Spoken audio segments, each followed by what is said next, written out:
Assalamualaikum warahmatullahi wabarakatuh. Selamat pagi. Bagaimana kabar kalian? Sehat bukan? Nah, pada hari ini kita akan belajar masih di tema 1. Kita akan berbicara tentang gambar cerita muatan SPDP.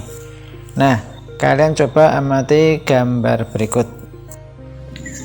Pak Rudi mengajak Edo ke kandang kelinci miliknya. Kandangnya sangat luas, kelincinya sangat banyak. Pak Rudi dan Edo memberi makan kelinci. Mereka memberikan wortel. Kelinci sangat suka makan wortel. Semua kelinci berkumpul mendekat pada Edo.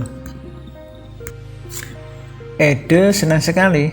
Edo tertawa kegirangan melihat tingkah lucu kelinci-kelinci di kandang kelinci milik Pak Rudi. Semakin lama diamati, tingkah lucu kelinci semakin menggemaskan. Edo pun ikut berlarian mengejar kelinci. Sesekali Edo menekan gerakan lucu kelinci, melompat, berlari, dan berdiri dengan 2 kaki.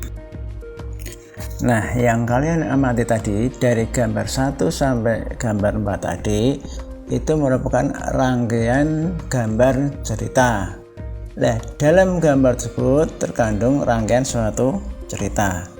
Gambar cerita itu merupakan gambar, bisa 1, bisa 2 ya. Atau serangkaian gambar, tadi gambarnya ada 4. Nah, yang mengandung sebuah cerita, jadi cerita kayak begitu. Nah, contoh gambar cerita adalah gambar ilustrasi. Gambar ilustrasi merupakan gambar yang mendukung isi sebuah bacaan atau teks. Jadi teks ditambahi dengan gambar memperjelas suatu isi atau suatu kejadian atau suatu masalah. Gambar ilustrasi dibedakan menjadi 2 macam. Yang pertama, gambar yang berupa foto dari hasil dari jepretan kamera atau Android atau HP.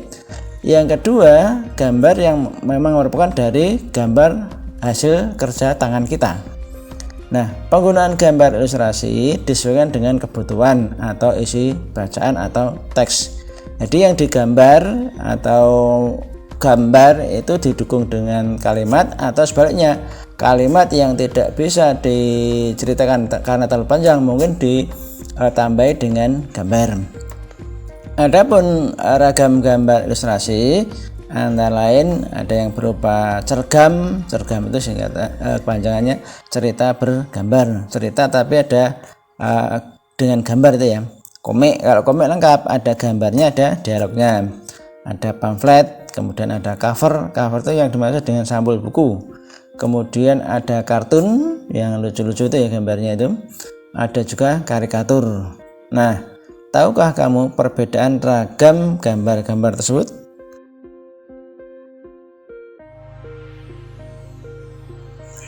Gambar ilustrasi itu merupakan penggambaran dari sebuah teks, jadi seperti mendeskripsikan ya. Nah, tujuannya itu bisa untuk memperjelas apa maksudnya teks tersebut, bisa memperindah supaya menarik pembaca dan menerangkan isi bacaan. Jadi misalnya bukunya atau ceritanya itu panjang tidak ada gambar sekali, itu kan biasanya jenuh. Nah, itu bisa diterangkan dengan gambar. Atau juga menerangkan informasi dari sebuah bacaan. Nah, objek gambar ilustrasi itu gambarnya bisa berupa manusia, hewan, tumbuhan, serta benda-benda yang dari sekitar kita. Kalau menerangkan tentang air, ya cocoknya mungkin kita menggunakan gambar sungai, gambar danau, gambar air dalam ember, gambar laut, itu maksudnya. Nah, objek gambar ini itu harus disesuaikan dengan isi bacaan. Jadi misalnya kalau kita menjelaskan tentang manfaat air, ya kita jangan menggambar pasar, jangan menggambar sepak bola, nah itu nggak nyambung. Maka yang cocok yaitu misalnya orang membawa air, atau orang menimba air di sumur, atau orang mandi, atau gambar laut dan sebagainya. Nah, langkah-langkahnya membuat gambar ilustrasi, yang pertama gagasannya dulu, itu harus bersumber dari bacaan. Apa gagasannya? Nah, setelah menentukan gagasan, adegannya apa yang mau digambar? Apakah gambar manusia sedang mencangkul, apa menulis, atau memasak? siapa tokohnya. Nah, kalau menceritakan wanita ya gambarnya wanita, kalau orang banyak ya harusnya gambar orangnya juga banyak. Terus menggambarkan suasananya serta media atau alat yang digunakan, misalnya menjelaskan tentang perang. Nah, itu tentu ada gambar-gambar yang menunjukkan senjata, misalnya meriam, tank, bom dan sebagainya itu ya.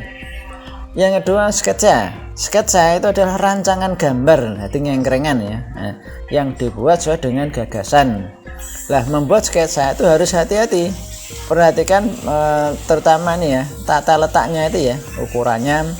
Jadi misalnya buat sketsa itu jangan gambarnya yang terlalu besar, kalimatnya sedikit, atau juga sebaliknya kalimatnya besar-besar, gambarnya kecil-kecil, itu harus seimbang. Kemudian supaya menarik itu harus ada pewarnaan. Nah, setelah sketsa selesai itu biasanya diwarnai. Nah, itu supaya menarik pembaca. Kalau sudah bukunya tebal, kalimatnya panjang, tidak ada warnanya, tidak ada gambarnya, itu biasanya tidak menarik untuk membaca. Nah, caranya bisa memberi warna sesuai dengan aslinya, sesuai dengan fotonya, sesuai dengan barangnya. Misalnya kalau daun warnanya hijau, kemudian matahari mungkin berwarna merah, bisa kuning, laut berwarna biru dan seterusnya. Bisa juga memberi warna berdasarkan imajinasi atau khayalan kita gitu loh. Misalnya kita kan belum pernah melihat setan. Nah, setan tuh diberi warna seperti apa, bisa merah karena terbuat dari api gitu ya. Nah, itu terserah imajinasi atau khayalan. Kemudian misalnya khayalan tentang jin, tentang tuyul. Nah, itu kan kita pernah mendengar kalimatnya tapi belum pernah melihat wujudnya. Nah, itu sesuai dengan selera masing-masing. Nah, alat yang kalian gunakan untuk mewarnai itu bisa cat air, jadi ya, yang cat air yang membeli itu ya. Kemudian tambah minyak, bisa juga cat minyak, bisa juga pensil warna, spidol, krayon dan sebagainya. Setelah mengikuti penjelasan tadi, nah silahkan kerjakan soal berikut pada link ini.